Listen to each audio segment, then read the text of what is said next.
follow the money. That's what I always say. You always follow the money. Yeah. This is Follow the Money with Mitch Moss and Paulie Howard on VSiN.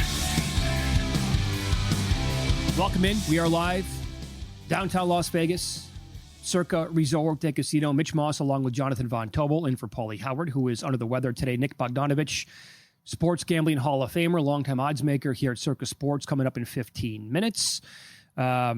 I said this before the break. I don't think you can look at what happened on Saturday and tie it into the game tonight. I mean, isn't this something that we're going to know like after the game's over with? But if your handicap is I have to bet against the Rams because the Chargers got blown out. Oh, yeah. And they're all going through the wildfires together. Maybe. Again, maybe at the end of the game, it's going to get ugly, and they're going to talk about how the last week was a living nightmare for them. Mm-hmm. But I can't do that. No, I would agree with you. I think it'll be a convenient talking point after if they do lose the game. I think so for sure. There's no way to ultimately tell what affected them if they do lose, and I'm sure it's part of it. You know, I don't know if you saw the other day, but like Nick Batum the other day for the Clippers, I think it was right before they played the Nuggets or something like that, but it said essentially to the point of like I didn't put my phone down for like 2 minutes before tip-off. Like I was trying to get it like back to my family, seeing what's going on. So they got blown out? Yeah. And so, you know, maybe there's something to it, but I'm with you in that A doesn't equal B, so I wouldn't look at what the Chargers did and say, oh, that's why. Because you can point to a lot of tangible on-field things as to why the Chargers lost the way they did. That's exactly right. Yeah. So as for the game itself being played in Arizona tonight, LA won the first time that these two teams met. That score was 30-20. That was on Thursday Night Football. I will remind you of what happened in that game. The Vikings only had 276 yards overall on offense. The Vikings are off of that 31-9 pounding at Detroit, getting set for this game tonight. Darnold in the game against Detroit, 18 for 41, a $166 and a rating of 55.5. That was either his worst game of the year or the game when he had 3 INTs against Jacksonville. But I will, so you study this kind of stuff a lot, right? Crunching numbers, data points, sample sizes. How do you compare the Sam Darnold overall sample size? And I think we have like 3 examples, right? Total bust his entire career until this year. Nobody had any faith in the guy. Goes to Minnesota. Kevin O'Connell is evidently one of the best coaches in the league. He's going to win Coach of the Year this year, I believe. Turn it around. And for almost, again, a couple of duds this year, but not really. Full season, 18 weeks, played his ass off. Great year for Sam Darnold. However, the last stink bomb was in week 18 against Detroit. Yeah. So how do you factor that in and tie it into the guy he was for his entire career compared to the rest of this season with KOC as his head coach? I mean, I personally would throw out seems strong, but I would toss out the career angle here because he was not with Kevin O'Connell or Justin Jefferson or Jordan Addison throughout the entirety of his career. He has been with these guys for now 17 games. And in those games, outside of 3 performances, by the way, by PFF standards, that was his worst game of the season against the Detroit Lions to end the season. The other 2 were Green Bay game in week 4. Actually, he had a 47.3 grade in that game, despite the fact that he threw 3 touchdowns, 1 interception. He also threw 3 interceptable passes in that game. And then the Jets game the following week. He was not good in the Jets game. Yeah, he wasn't good there either. So those are his 3 worst performances. All PFF grades that were sub 50 performances. But I'm one that, and this is to a fault at times, I'm one that says, look, man, like, I'm drawing a line through this. It was his worst performance, but 16 other data points tell me that this guy has been playing like one of the best quarterbacks in the NFL. So why would I willingly say, nope, he's that guy, when 16 other games, or we'll go 13 other games. 13, 12, 13, whatever. Right. 12, 13 other games tell me that in this system he has worked very, very well. And then you add on the other things, right, which is by far the worst defense in this matchup is the Los Angeles Rams. Oh, no, there's no doubt. Every metric would point to this secondary being among the worst in the NFL. But again, if you go small sample sizes at all, that defense down the stretch after the Buffalo game, playing pretty damn good football. You could, but then again, we'll play the same game. Look at the offenses they faced. Yeah. Right? So like it's always this thing of like what you want to personally weight as truth, as whatever it is, what's more important, what's not. Is the perceived improvement more important than the opponents that they were facing down the stretch? You know what I'm saying? Like, I tend to look more at like, okay, who are you facing down the stretch? Why were you getting better? Were you actually getting better, or were you actually playing some poor performances or for some poor teams? I tend to go in that direction. And again, I fully admit to our audience, sometimes that's to a fault. Because sometimes I'll ignore those things and say, well, I think they're getting better because they played bad opponents, and maybe they were actually getting better. And we're going to see that here. But having said that, to me, I look at all of these metrics and everything that points to it, and I would say, why would I turn down one of the better offenses in the NFL, taking on one of the worst defenses in the NFL, and just think that in the final game that they're just not going to show up because Sam Darnold was bad in one game? And that's why, for audience, I laid it with the Minnesota Vikings here at this spot. But again, to go back, once the game is played tonight, if Darnold's bad again, you're going to hear, that's the Sam Darnold we all knew and loved or hated for his entire career. Yep. And the real Sam Darnold now showed up and played that football down the stretch for the team. And I also, Humans and I were talking about this the other day on primetime because we got into the conversation of, well, I don't trust Darnold. He hasn't done it. Well, guys don't do it until they do it. Right. So do you want to sit there? What's the angle for Lamar Jackson after Baltimore wins the Super Bowl this year, for example, if that happens? No, you're absolutely right. Right. And that's kind of sports betting and a thing. You want to get ahead of the edge. You want to get there before the market knows what's happening. Yes. And so why would I willingly go into a matchup and go, Darnold's never done it before, so he's never going to do it? Well, no, but guys never do it until they do it. So you want to kind of, I think, eliminate that from your thought process. And I do think that there's something here where I do believe that they can do this. Again, friendly confines. You're not playing outdoors. You're playing inside a dome stadium. Mm-hmm. It is a little bit of shorter travel for you as opposed to going all the way out there to L.A. Right now, you get to go here. And to the point of the first matchup that you brought up, which I find pretty interesting, it was a short week coming off of that first matchup with Detroit. So you put everything into a divisional game against Detroit. Then you got to go on a short week to play a competent team in the Los Angeles Rams. But the interesting factor is, you're coming off of the game against Detroit again, and you're playing L.A. So does that really impact you here? But ultimately, I come back to, I think that the Vikings are kind of undervalued, man. To tell me on a true neutral that there's less than 3 points of a difference between these two teams is something that I would disagree with. See, I like both these teams. Yeah. That's where I'm at. I think that the Vikings have been undervalued this year, and we kicked that around with some of their games down the stretch. Like, how are they dogs at home to Green Bay? Right. Under a touchdown to Chicago on that Monday night. Another one. That's exactly right. Like, what is happening here? Their numbers all point to, like, if you drew a line through Sam Darnold's name, right, and didn't even know that was the Vikings, and you put the numbers on the screen compared to the Bears, you're like, oh my God, 6.5 doesn't make any sense whatsoever. They're dogs at home to Green Bay. How does that make any sense whatsoever? And it played out like that. Then they steamrolled the Bears, and they took care of the Packers pretty much no problem. Mm-hmm. But I like this Rams team. I also think that, and I said this on Friday, any team that comes out of the NFC is a good team. Like, I like Washington. Mm-hmm. I love the Eagles. If the Lions are fully healthy, they're the best team in football, in my opinion. The Vikings are really good. But I'm also right there with the Rams. Like, to me, the team that comes out of the NFC is going to provide a good challenge for anybody pretty much out of the AFC. And so I attacked this from a player prop standpoint. I think we're kind of butting heads on this one tonight. I went Puka Nacua over 7.5 receptions. I know it's a big number, but when you go back and look, he had double-digit targets in 4 games this year. His average stat line in those games, 10 catches for 126.5 yards. Against Minnesota, the first time he had 9 targets, only 7 catches, would have been under that number for 106 yards. Now, that's the game that he was coming off of the injury, and we didn't even know that he was expected to play in the game. And I remember being on the air the next day. I'm like, these injury reports in the NFL are so fugazi. He looked like the best player in the league last night during that game. And Brian Flores has talked about it. He's like, he caught us off guard. We didn't know, like, 4 hours before the game that he was going to be playing. We didn't have much to go on this year because we thought he was going to be out. So he said that we're going to adjust. But here's the thing. Again, per Pro Football Focus, Nacua has been targeted on a league-high 45% of those routes when defenses blitz. The Vikings have the highest blitz rate in the NFL on pass attempts at 55%. Yep.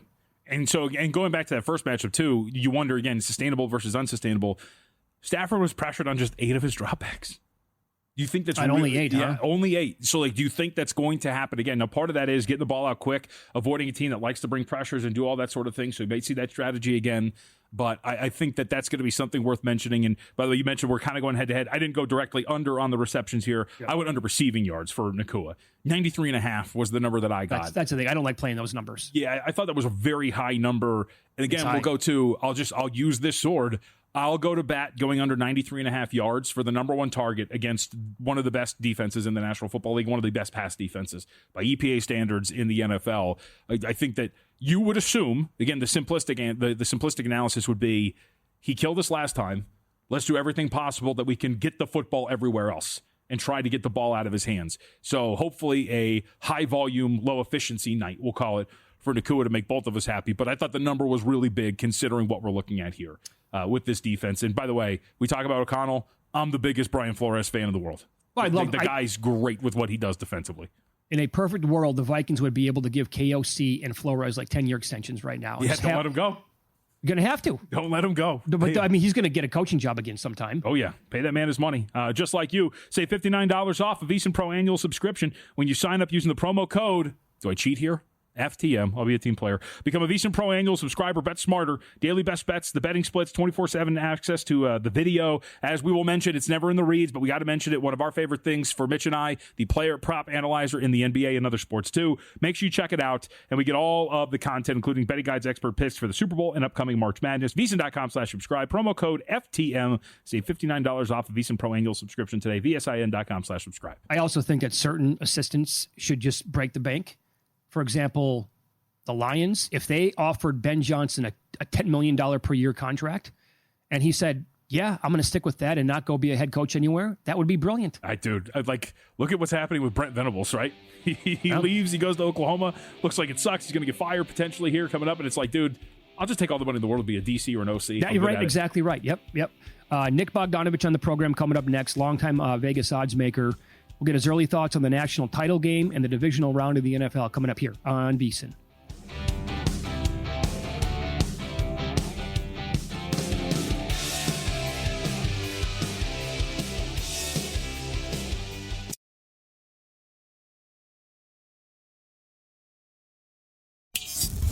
This is Follow the Money on VSiN. Every Monday at this time, longtime Vegas odds maker, sports gambling Hall of Famer, Nick Bogdanovich joins the program, as he does today. He is on the Progressive guest line. Good afternoon, Nick. Thanks for the time today. How are you? Doing great, fellas. So, okay, the wild card round, it continued in the NFL until last night, for the most part, right? The Texans won outright as a dog to begin things, but after that, it was all favorites, covering, basically no problem. With that in mind, I know that some of these games had some steam before kickoff on the dogs. How was the weekend overall in the NFL? Yeah, it was a really solid weekend for us in the NFL. It just fell right for us because we had some big players in town for the weekend, and we played lucky with them. That really boiled down. It wasn't a genius move on our part, but I mean, sometimes you got to play a little lucky, and we won our bigger decisions. So the Charger game was perfect. We needed the Texans outright, so that ended up being a really good game. And last night we needed the Commanders or Redskins, whatever you call them. What do you guys call them these days? Do you still call them the Redskins or just the Commanders? I like the football team still. Actually, I'm a big fan of WFT or like a football. Was it in soccer, like a Washington FC? FC, the football club. Yeah. I like that football team thing. So, yeah, hats off to Jaden Daniels and them. They get the job done. Probably were the better side there looking at the box score. I was asleep in bed battling this flu like Paulie. But, yeah, hats off to the Redskins. That's pretty good, pretty impressive job for Jaden Daniels to go in there year one and one, make the playoffs, two, get a playoff victory. So hats off to Washington football. All sick on his birthday, coincidence or bad beat? One of us is asking that question. All right, Nick, let me ask you this. Big picture, we keep asking about these favorites, right? These favorites keep coming in, these favorites. But the market's also showing a really strong resistance to allowing these numbers to get too big. But why do you think that is? Like maybe the gap between these bad teams and good teams is larger than it should be, and the market should stop steaming some of these underdogs and then continue to ask afterward why the favorites keep coming in. Yeah, I think it's that's just the evolution. It'll equal itself out. So like this week with Buffalo and Baltimore being around pick, that's one you don't have to worry about. And then you got a couple 8-point favorites. So maybe the Texans shock the world, or maybe the Commanders go in and shock the world and level some of these numbers out. But yeah, I think it's just this way every year. I really do. And there's a market out there for a reason. And the market works. So, it's up to each individual joint how big of a liability they want to take on. Yeah. What did you make the Lions Commanders number, by the way? And what do you think of that right now where it's at? Lions around 8. Yeah, I think that's the perfect number for it. Obviously, the Lions, of any team that has ever been in the playoffs, they needed a couple weeks off more than anyone in the world. And, man, they look good against the Vikings in Week 18, and now they're going to be a little healthier and rested and ready to roll. So they're going to be a tough out, but Detroit-Philly would be one hell of a championship game. I hope that's the way it comes. Not that I'm rooting for chalk, but that's the game I really want to see, because that Philly defense is pretty special, and that Lion offense is pretty special. So I'd like to see what would win out there. Well said. What do you think tonight? How has the action been since this game got flipped from LA to Arizona and the Vikings clinging to a 2-point favorite here against the Rams? Yeah, it's been mostly Viking money. Once it flipped to Arizona, I think we opened Vikings 1, and it's been up to 2. So little Viking money. Just crazy the thing going on with the Fires. We'll see how distracted the LA team is. I mean, I don't know if any of the players' houses are involved or friends of their houses are involved, but certainly can't be a good spot, a good situation for all those LA guys. So Minnie's been pretty rough all year. I can understand why the money on the Vikings came in. It's just really boils down to who do you trust more in a big game, Stafford or Darnold? And I'd have to say Stafford, but we'll see what happens. What about Houston, Kansas City? Anything early that's been notable for you guys? No, not yet. Hell of a game, though. It's really interesting. If Stroud can play halfway decent, I think the Texans got a puncher's chance. I mean, KC's played nothing but close games all year. Now, I know they got a few more decks on hand, and they got the bye going for them, and it's playoff time, and that's when Patty shines. But Houston's got a really, really solid defense. They're tough as snot, and if CJ can just play a halfway decent game, I think that one could be really interesting come fourth quarter. Follow the money here on VSiN, the Sports Betting Network. Our guest, Sports Gambling Hall of Famer, longtime Vegas odds maker Nick Bogdanovich, and he's with us here on the Progressive Guest Line. Have you bet the national title game yet? Ohio State and Notre Dame, and the Buckeyes 8.5 point favorites right now, total 45.5, Nick. I did not. My number would have called for a bet at the higher number, but I never did pull the trigger. I made Ohio State like 6.5. We opened 10.5. It's down to about 8. We banked a little early sharp Notre Dame money, so there'll be no shortage of Ohio State money later in the betting cycle. So we banked a little Irish money, but yeah, I just hope the Irish show up and play, and it's a hell of a game. The last two have been really close, so I don't think Ohio State can get rid of Notre Dame. They're just too well coached, too good a defense, and just solid on offense. So everyone remembers that Ohio State has put together really 2 monster games, and then Texas had first and goal from the 1. Otherwise, we're not talking about them anymore. I just still can't believe they didn't try to pound it in 4 times from the 1, which is impossible to stop. But I guess they did find a way to stop it, didn't they? How bad was the pitch, in your opinion, watching that game live? I could not believe that play was called. Terrible. I mean, if you why not bring in Arch and yep. Just go forward 4 times, see if you can stop that semi wildcat or whatever. They couldn't stop on the 1 4th and 2. So yeah, I was horrific play calling. That definitely was an ugly series of events, those 4 plays. That to me is actually the kicker. Like you mentioned, Nick, they brought him in on a massive 4th and 2, Arch Manning, and he converted it with a pretty big run, and they didn't trust him in the red zone, which was wild. What about the total for the national championship game? Where did you guys? I think you guys opened with 46. Are you down to 45.5? But money coming in on the under, assume? Yeah, it looks like we opened 45 and sitting 44.5. So yeah, very little on that yet, but it could be one of those where you just make a parlay. You play Notre Dame and under, or Ohio State and over, and try to get a little 2.61 for your money. Yeah, where do you think the number closes? By the way, the point spread. Yeah, I'm thinking like a little above 7, so 7.5, 8. Okay. I think is a good neighborhood. I think 7's auto lay with Ohio State, but anything above it, I think you're getting an awful live dog with the Irish. It's a pretty weak college basketball card tonight, but tomorrow night it is absolutely fantastic. Let me throw a couple of matchups at you and see where you make these numbers. Kentucky is hosting Texas A&M. What do you have there? Kentucky and A&M. I got a little lower. I think I make got Kentucky. I made Kentucky 5.5. A&M's on a roll right now. One of their key players is still out, so you got to check that. He's worth a couple points. So he's missed the last few games, but they played well without him. So I think I made Kentucky 5.5. Okay. Also in the SEC, Ole Miss, very good team, really nice season, taking on Alabama, now playing great basketball. That's in Alabama. What would you make that number? I made Alabama 8. So looks like I hope it keeps going up. I'd love to take 10 with Ole Miss. Our coach is down there doing great things. So I'd love to take 10 in that game. It's sitting 9.5 everywhere right now. What do you think the Broom injury means for Auburn here short term as they're playing Mississippi State tomorrow night?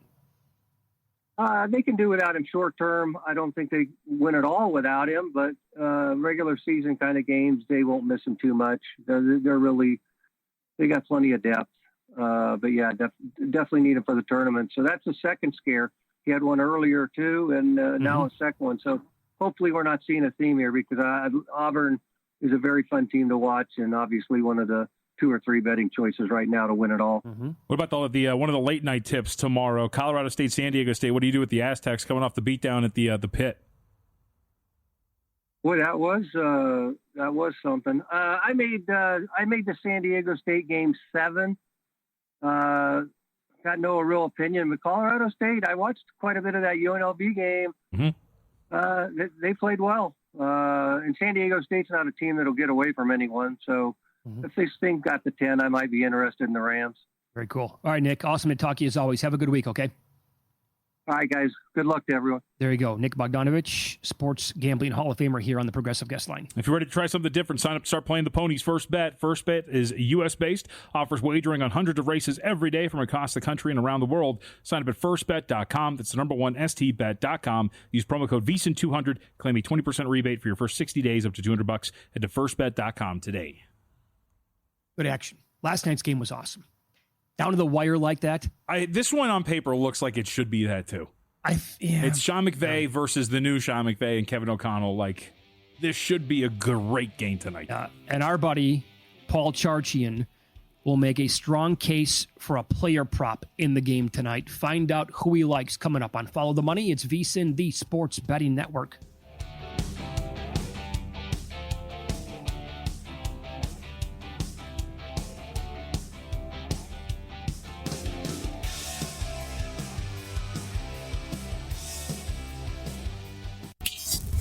This is Follow the Money on VSiN. Coming up in a few minutes, you're going to hear from our buddy Paul Charchian. Very strong opinion on a player prop tonight between the Rams and the Vikings.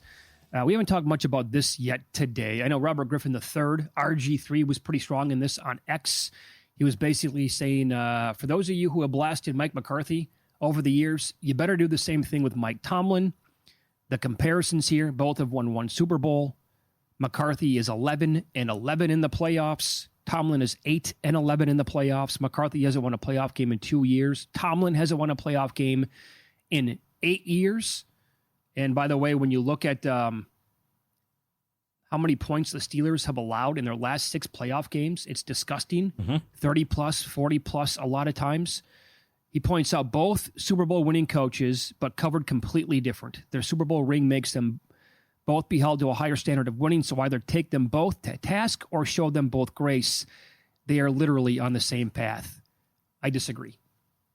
Mike McCarthy had prime Aaron Rodgers. They could not get to more than 1 Super Bowl. Those teams were loaded on offense every single year.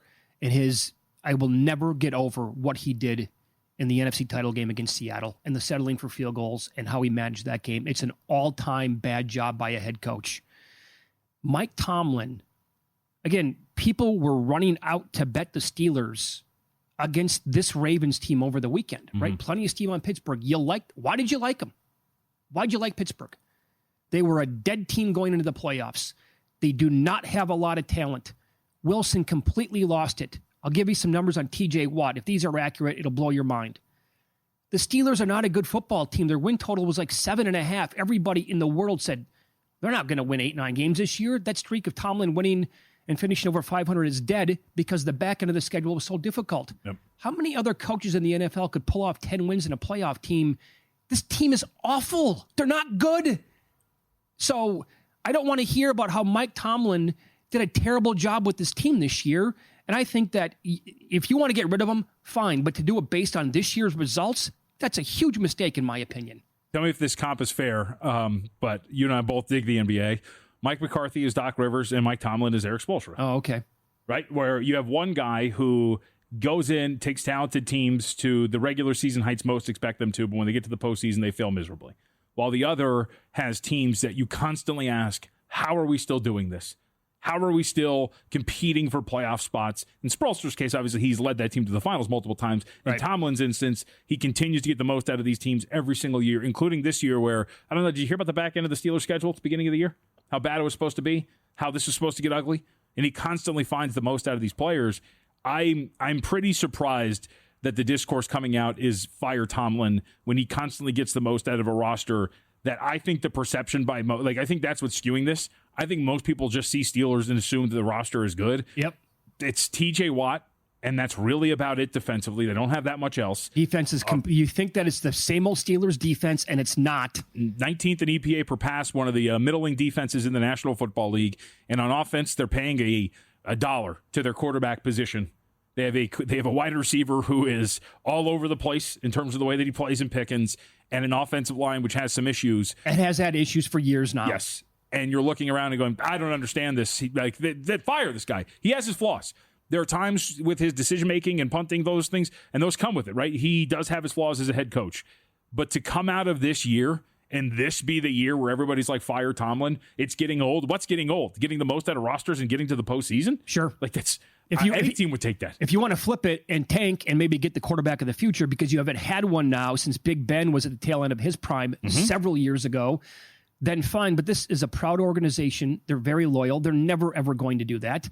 And I think that if you go back to before action on Saturday, universally, if you would have had any person rank the teams in order from 1 to 14, out of 14 playoff teams, the Steelers either would have been dead last at number 14 or maybe 13th, just ahead of Houston. And I don't even think they would have been ahead of Denver in people's eyes. I think they were either dead last or second to last. That's it. For what it's worth, I was filling in for Stormy with Jeff Schwartz the other day. We both did our power rankings for the postseason. Both of us had the Steelers last. You both did? Yeah. There you go. Like it's only two of us. Who had expectations? Yes. Did you really think this team was going to win one or more games in the play? You are completely delusional if you think that. Yes. And I'm really surprised. I was really surprised by the discourse yesterday about watching, again, Tomlin get a team, drag them by the collar because of just the way he coaches to the postseason, and watching them lose again because they're a flawed team and wondering, how could this happen? How about the organization gets a better roster together for him? I mean, that's the biggest flaw. How about that idea? How are you not looking at this internally and going, all right, like what we're doing from a team building standpoint isn't working? Like, we're not even close. No. We're not close to the team we just played. We're not close to Buffalo. We're not even in the same stratosphere as Kansas City. Mm-hmm. The Kenny Pickett thing obviously didn't work. We tried to shoot our shot in the first round. Yep. You got to do it again. You got to go find a quarterback. There's also this from Mark Caboli, who covers the Steelers. TJ Watt last 127 snaps of the season, 0 tackles, 0 assists, 0 sacks. That seems fake. Right. It's so bad. So he did not have an impact on games, and he was like odds-on favorite to win Defensive Player of the Year until like week 16. Mm-hmm. So again, we have it in our heads. Oh, it's TJ Watt having a great year. Really? No, he didn't. So he only had 13 pressures over the last 4 games. Yeah. And now I get it. Like, he was the guy. Like, that's, you have a job there, right? When you're coming off the edge like that, your job is to take Lamar Jackson. But every time Jackson saw him coming, handed off to Derrick Henry, and nobody was there to help the guy out. Yep. It was his responsibility, his assignment to stop Lamar Jackson. He did that, or was there to shut him down anyway. But man, oh man, they don't have a lot of meat on the bone. This is our buddy Paul Charchian joined us on Thursday. It was a great conversation. He likes a player prop for tonight. Rams Vikings. Here you go. I want to talk about Kyren Williams in this okay. game, this Vikings game. Over 81.5 rushing yards. For the first 13 weeks of the season, the Vikings run defense was top 3 in basically everything. Yards per carry, success rate, yards after contact, EPA, DVOA, whatever you wanted.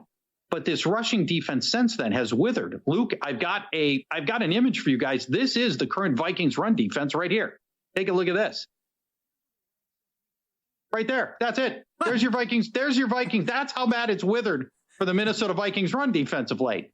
Here's where they rank since week 13. Yards per carry, 20th. Rushing yard EPA, 17th. Yards after contact, 21st. And run defense success rate, the Vikings are down to 31st since week 13. Here's Kyren Williams. He posted 97 yards against Minnesota in week 8 when the Vikings run defense was good. Now, and Williams gets a massive workload. He has the NFL's highest snap rate of any running back by a mile, 87%. The next closest is Jonathan Taylor at 80%. And add in that injury to Blake Corum, Williams could see like 100% of the running back snaps against the Vikings.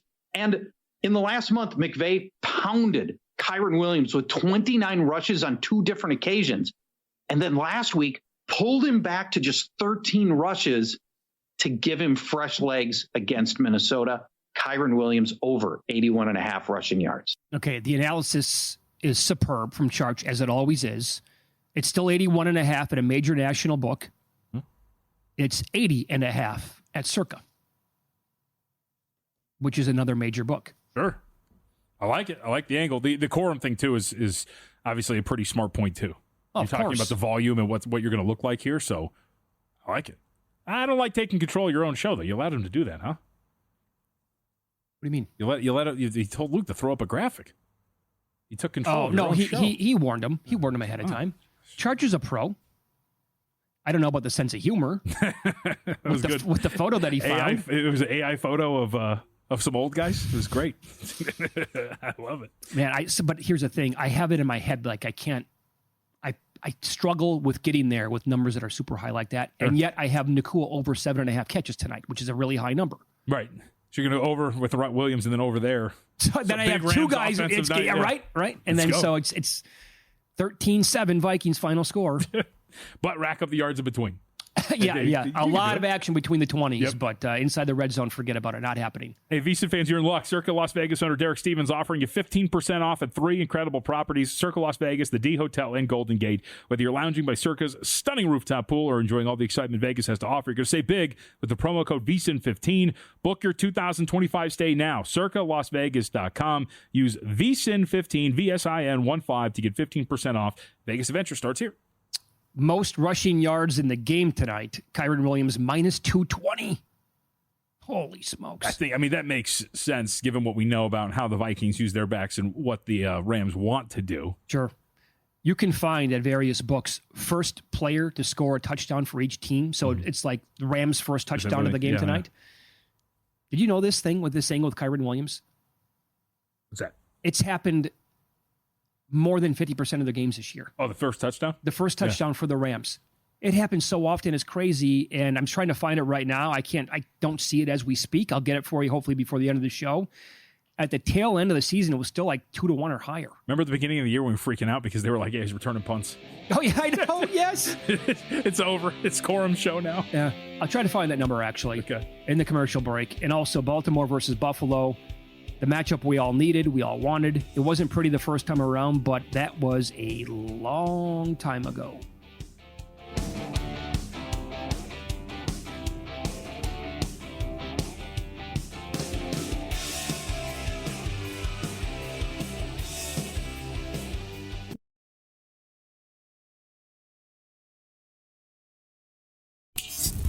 This is Follow the Money on VSiN. We were talking about Mike Tomlin, how we don't think the team is very good. Somehow they won 10 games. He's getting crushed. Everybody's saying time to fire him. We kind of disagree based on this year alone. Again, if you want to fire, I think Tomlin's good, but I'm not going to tell you like he's absolutely elite and I love the guy, whatever. But just based on, again, this year's roster overall, and you can always tweet the show at VSiN Live, at Mitch Moss Radio. He's at me, JVT. This is from Leglock 22. A vicious leg lock. He said, number one, I'm here in Pittsburgh. It's about titles. Tomlin is responsible for the roster. He has the say on the players drafted, so he's created the roster problem. The national media doesn't get that. Name me a coach that could go 8 years without winning a playoff game. Number two, and he's still employed. The no losing season is cute, but they middle every year. I think this is maybe to the bigger point. They middle every single year. Good enough to make the playoffs, but drafting low and can't get a quarterback. Very good coach, but we're 10 years behind the league by running to set up the pass and vice versa. I would also say that Arthur Smith as the OC, it's going to take a lot for him to really blow me away. Yeah. I think it's fair in terms of if Tomlin has a hand in the responsibility of what this roster is looking like, then that's a fair criticism of why you are behind the eight ball the way that you are. And with the run to set up the pass mentality, I agree with that. Like I said, I don't think he's perfect. I think there's a lot of flaws in the way he manages games. With the like Ty Bowles last night with not taking the timeouts. That, or the fact, was it the Eagles game where he punts the ball back down 14 or whatever it was and never got the ball back? Like those sort of things, I think those are massive flaws. So I think those are fair criticisms of him if you're looking at it from that perspective. Absolutely. But I also think that grass isn't always greener when you're talking about trying to get there. I think that's the key too. Right. But it's reminiscent of like the Belichick thing, right? Which is Belichick has the reason why the roster is the way it is for New England is because of Bill Belichick. And so did you have the stones, if you were Kraft, to sit down and go, we're taking away the GM stuff from you? We think you're a great coach. We think you can still do it, but you can't pick the groceries anymore, buddy. Yeah. We got to get somebody in here to do that for you. Will you have that conversation with Tomlin to be able to keep him around and give him a roster that he can maximize? Isn't that a conversation that you kind of have to have? Yeah. I mean, you just do. Got to be big boys about this stuff. Sure. It's like it's millions of dollars. It's a franchise that is worth a lot. Like, you're doing it as you mentioned, right? For the person out in Pittsburgh, there is a high expectation because of the way the franchise has been run. So it's time to have maybe some tough conversations about the way you run things now. For sure. Okay, so we were just talking about Kyren Williams, and we played that clip from Paul Charchian. That was last week on the show. By the way, if you ever want to go back and find a replay of any show here on the network, you can get the brand new VSiN Watch app available at the Apple App Store. You can get it also on your Android. Every single show replays. Get the app today. It's phenomenal. I have it on in the car all the time as well. So that's the number one spot to watch or listen to the shows here on VSiN. Again, VSiN Watch app, Google Play, or the Apple App Store. So on the season, Kyren Williams had just shy of 1,300 yards. He ran for 14 touchdowns, JVT. He had 2 other touchdowns in the year. And during the break, you look this up. Adam Burke has done a great job at the website, vsin.com, tracking first touchdown scores all year long. How many times did Kyren Williams score the Rams' first TD? 12. And he only played in 16 games. Correct. It's a pretty high percentage. And one of those games, they did not score a touchdown. I believe that was the Miami game.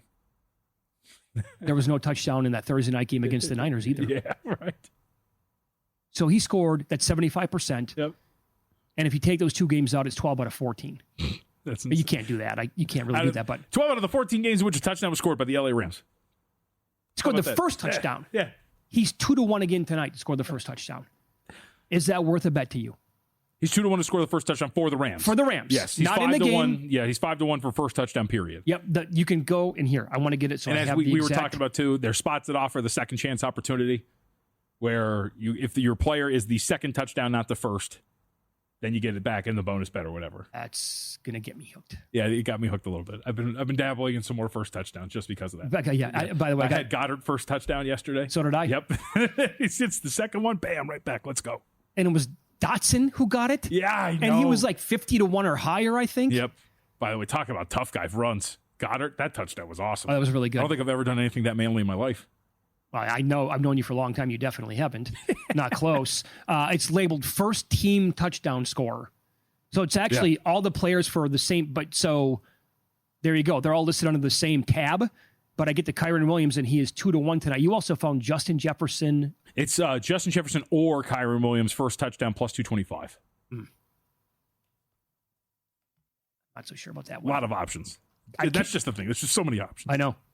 Okay, so the first game that I bet for the wild card round was Baltimore plus 106 on the money line against Buffalo. I just thought there was a good chance that they're going to go off as the favorite. I also do think that this number could maybe ping pong back and forth around the money line all week long. And Buffalo might go off as a small favorite, but I didn't think it was ever going to get to Buffalo 2 or certainly not beyond that because it would have been a clear take from, I think, everybody. They played week 4, September 29th. It was Baltimore 35-10. The yards were not close. 427 to 236 yards per play, 7.9 to 4.1. Yeah. Derrick Henry was a problem. 24 carries for $199 in the score. He also had a receiving touchdown. The Bills at this point of the season were absolutely atrocious at covering wide receivers for opposing teams in the air. Justice Hill had 6 for 78 on a touchdown. And I want you to keep in mind for 1 second here, the spot both those teams were in. That was Buffalo's first loss. They were coming off of a 47-10 win on Monday night against Jacksonville. So it was short rest for that team. Baltimore, they were still a little bit desperate. Remember that because they started 1-2. They blew the game against the Chiefs. Still don't know how they lost the game to the Raiders. Then they had to hang on in that crazy. They had a huge lead against Dallas the whole game, blown them out. 28-25 final. They almost lost the game. So there was still some desperation for Baltimore there. And Buffalo was feeling good after beating Jacksonville by 37, short week on a Monday night like I talked about. That loss would have dropped Baltimore to 1-3. So I think the situation then was completely different going into this game and was maybe one reason to like Baltimore a lot in that spot. But between then and now, and Baltimore's offense is like all-time elite, but Buffalo has scored 30-plus points in 10 of their last 11 games when Josh Allen plays a full game. The only one they didn't was that close game they had against New England late. I think the thing that changes is obviously the deficit and the fact that I think it looks like we could put a pretty high-scoring game between these two on paper. Yeah. Outside of any crazy weather patterns changing here by the time they play next weekend. Oh, I can get that for you, too, in a second. But I would think that when you look at the way it played out for Baltimore, I don't think I have much reason to believe that at least the offensive success is changing when they play again, right? Like, I don't know if they're going to shut down Josh Allen again. And if you remember, what were they down when there was that weird, did they run like a stupid trick play or whatever Buffalo did? It looked like they were driving and ultimately it turned into a turnover. But it looked like maybe they're going to have a little bit more life offensively in that game. Okay. I'll have to go back and look. But regardless, the things that really stick out to me when you look at Buffalo is some of the running numbers defensively. Like, I don't think that's changing, right? The running back yards per carry, 4.43 by FTN, that is 22nd in the NFL. In terms of second-level yards per carry, 1.28, that's 24th in the NFL. Open field yards per carry allowed, over a yard per carry there, 31st in the NFL. So, in other words, you give up explosive runs. Among some of the worst in the NFL, you will give up explosive runs as a defense. And I think that is not going to go anywhere against a team that can generate explosive running plays amongst the best in the NFL, if not the best at doing it. From multiple players. Correct. So I think the offensive success days, it's just going back to what you and I talked about at the top of the show when you can, again, what do you weigh? The improvement that Baltimore has made defensively against bad defenses? Or is that old defense still somewhere in there and Buffalo is going to be able to generate some offensive success? And you have to answer that question where you ultimately get here. But I think the offense is going to be too much for Buffalo here. I think Ravens in a high-scoring game is going to be what I ultimately land on. Especially if Zay Flowers is going to be back for this game. Yeah. Here is the forecast. Temperature, high teens, feels like 11 around the start of the game, which is going to be 6 o'clock Eastern time. You're going to get some sustained winds at topping out at around 13 miles an hour, so winds will not be a factor in the game. And some forecasts are showing 55% chance of light snow on Sunday night. Doesn't really sound like it's going to be a problem. No. And even with an above average in terms of mile per hour wind, if it eventually gets there, again, we're talking about a defense that gives up explosive runs and a team that generates explosive runs. I wouldn't be too scared off if you get to that point. You know what I'm saying? How impressive was that drive against Pittsburgh? Again, this great Pittsburgh defense where it was 13 consecutive runs. It was great. Right? I mean, there's like, here's what we're going to do. It's going to be a lot. And I think it was like 5 straight runs for Lamar Jackson or something like that. It's just going to be Lamar around the corner, and then you're going to get a healthy dose of Derrick Henry, and we don't think there's anything that you can do about it. And they couldn't. And that game was over with at halftime. So I just think the Steelers they're not even close to the best teams in the AFC right now. No. When we learned that, by the way. Yeah. Zach Cohen joins the program coming up next. We'll find out who he's betting, how he's betting the Rams-Vikings game tonight, and he has a ton of other bets on the card for today. We'll get those from him coming up on Follow the Money. It's VSiN, the Sports Betting Network.